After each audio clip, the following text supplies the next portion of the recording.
सोनम वांगचुक छोटे से प्रदेश लद्दाख का यह पर्यावरण कार्यकर्ता आज देश और दुनिया की सुर्खियों में है। सरकार ने उसे एनएसए राष्ट्रीय सुरक्षा कानून के तहत गिरफ्तार करके राजस्थान के जोधपुर के केंद्रीय कारागार में ले आई है। सोनम वांगचुक पर देशद्रोह के भी की धाराएं भी लगाई गई हैं और यह कहा जा रहा है कि अचानक उनके पाकिस्तान और पता नहीं किन किन देशों से संबंध थे या रहे हैं। लेकिन ये हुआ क्यों? सोनम वांगचुक की गिरफ्तारी की आज गूंज लद्दाख में ही नहीं बल्कि देहरादून, दक्षिण के कर्नाटक के धारवाड़ तक में विशाल रैलियों में सुनाई पड़ रही है।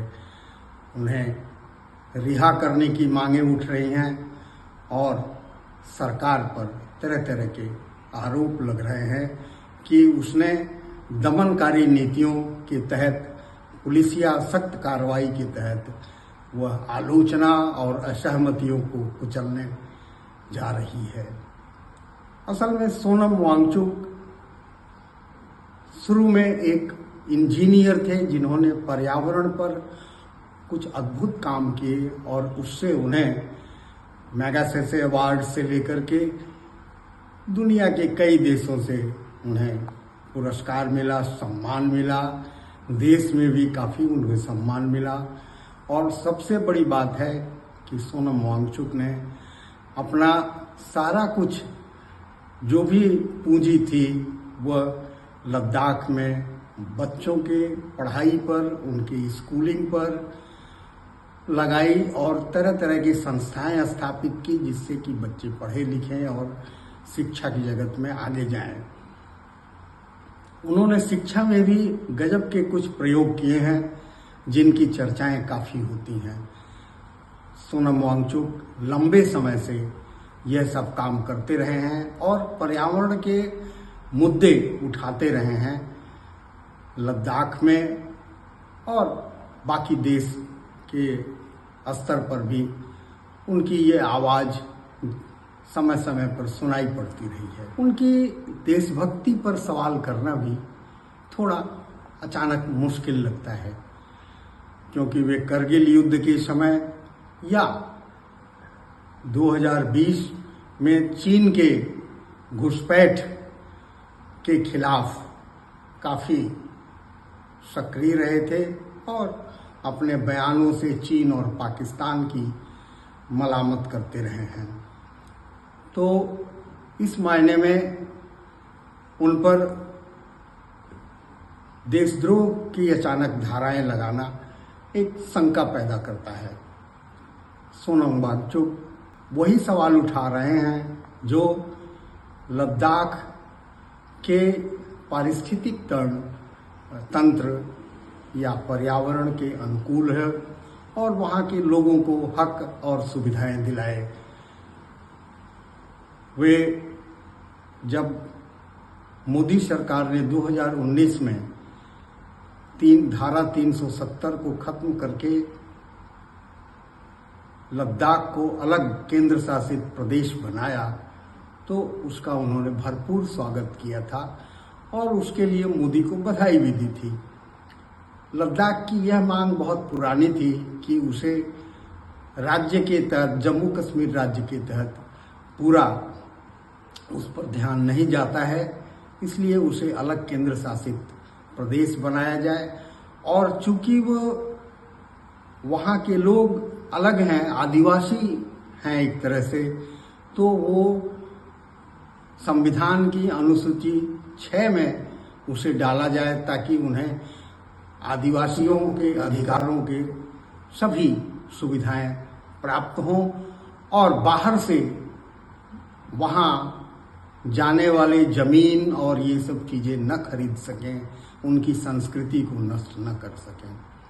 ये मांगें पहले भाजपा भी इसका समर्थन करती रही है और मोदी ने इन्हीं वादों के साथ केंद्र लद्दाख को अलग केंद्र शासित प्रदेश बनाने का फैसला लिया था, ऐसा उन्होंने कहा था। लेकिन अब वो नहीं कर रहे हैं।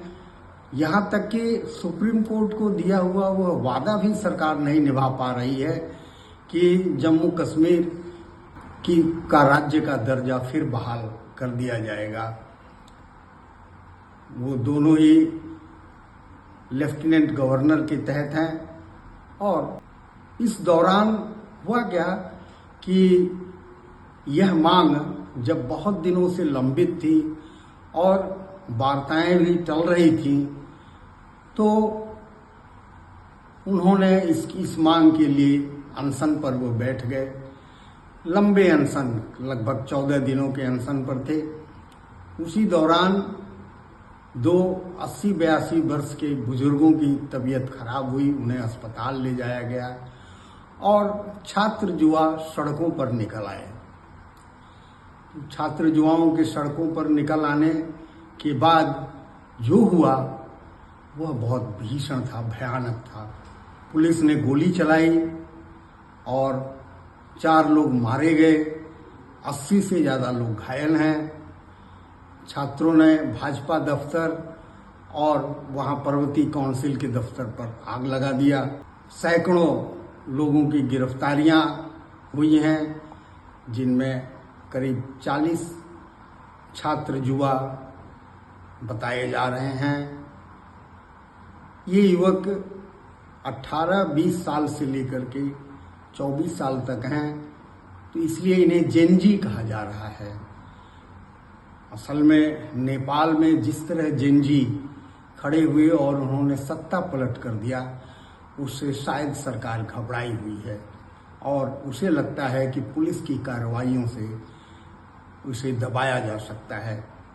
लेकिन जिस तरह से ये धारवाड़ और देहरादून में फैल रहा है और देश के अन्य हिस्सों में भी इसकी गूंज उठ रही है, तो सरकार को सावधान होना चाहिए।